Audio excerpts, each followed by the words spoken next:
आलू को लेकिरी आपण मैंने बहुत थर एवं बहुत प्रकार रेसिपी बनाऊे गोटे थर यही उपाय आलू को बनईकरी देखु भात हेउ कि रुटी परोटा हेउ कि नान कौन भी खाईपर ता सहित बहुत कम समय एवं बहुत कम सामग्री बनब ताले चलते स्टार्ट करवा आज रेसिपी। प्रथम गोटे कड़े गरम कर से 2 चामच तेल देइछि मोठारे रिफाइन तेल देइछि आपण चाहिले सोरिष तेल मते नै परिबे। तेल गरम हो सारिबा परे सेथिरे गोटे चामच जीरा देइछि एवं ता संगरे 2टी सुखिला लंका देइछि। जीरा एवं लंका को टिके भाजी नबा परे सेथिरे मु किछि भूसम पत्र देइछि। भूसम पत्र देइकरी टिके भाजी नेइछि। भूसम पत्र देइकरी टिके भाजी नबा परे गोटे मीडियम साइज रो पियाज को छोट छोट चुना चुना करी काटी नेइथिली। एबे से पियाज को कड़ाई रे देइकरी भाजी नउछि। पियाज रो कलर टिके चेंज हबा पर्यंत आमे पियाज को भाजी नबा। जेते बेले पियाज रो कलर टिके गोल्डन कलर हेई आसीबो सेही पर्यंत आमे पियाज को भाजी नेबा। आपण माने वीडियोटी को आरंभ रु शेष पर्यंत देखंतु। जदि वीडियोटी भल लागिबो ताहले लाइक सहित शेयर करि नेबे। ता सहित जदि मो चैनल ले नुआ थिबे ताहले सब्सक्राइब करि नेबे। सब्सक्राइब करबा सहित पाखरे थिबा छोटो बेल आइकन को क्लिक कर देबे जहा द्वारा मु नेक्स्ट जहा भी वीडियो अपलोड करिवि ताहार नोटिफिकेशन आपन फोन को आसी जिवो एवं आपण जाई वीडियोटी को देखि परिबे।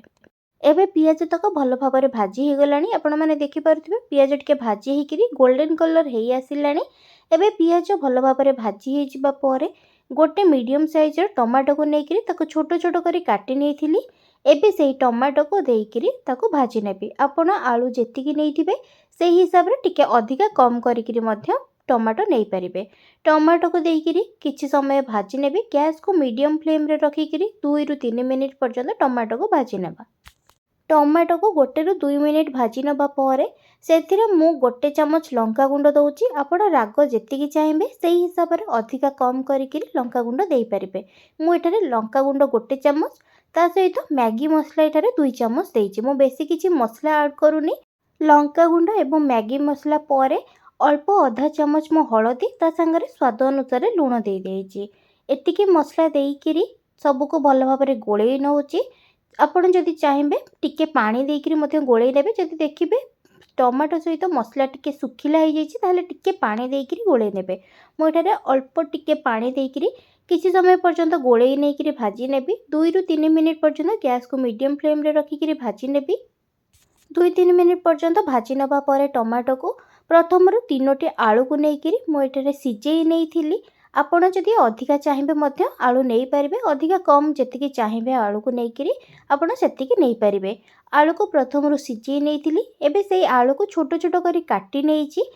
सेही एबे काटिकी रखिथिबा आलू को कड़ाई रे देइकिरी किछि समय पर्यंत कषि नेबी। आलू पूरा सुखिला आमे ड्राई करिकिरी बनैबा। मोटारे आलू को पूरा ड्राई करिकिरी बनैबे जेहेतु जेतिकी मसला मध्य सेथिरे आलू सहित सुखी जिवो सेही हिसाब रे गैस को एठारे स्लो फ्लेम रे रखिकिरी किछि समय पर्यंत आलू को मसला सहित कषि नेबी। आपण माने गोटे थर एही परि भाबरे बनांतु एवं एई आलूर रेसिपी को आपण भात हेउ किंबा रुटी परोटा हेउ किंबा नान कौथिरे भी खाई परिबे। बहुत कम समय रे भी बनिबो ता सहित बहुत कम सामग्री रे मध्य बनिबो। गोटे थर एही परि भाबरे बनांतु। केमति लागुची मो सहित कमेंट सेक्शन रे निश्चय शेयर करिवे। गैस को स्लो फ्लेम रे रखिकिरी किछि समय पर्यंत कषि नबा परे हमरा एबे आलूर कषा हेकिरी रेडी हो जाइछि। आपण माने एही परि भाबरे गोटे थर बनांतु। आशा करूछि कि वीडियोटी आपनको भल लागिथिबो। जदि भल लागिथिबो ताहले लाइक सहित शेयर करि नेबे। ता सहित जदि मो चैनल ले नुआ थिबे ताहले सब्सक्राइब मध्यम करि नेबे।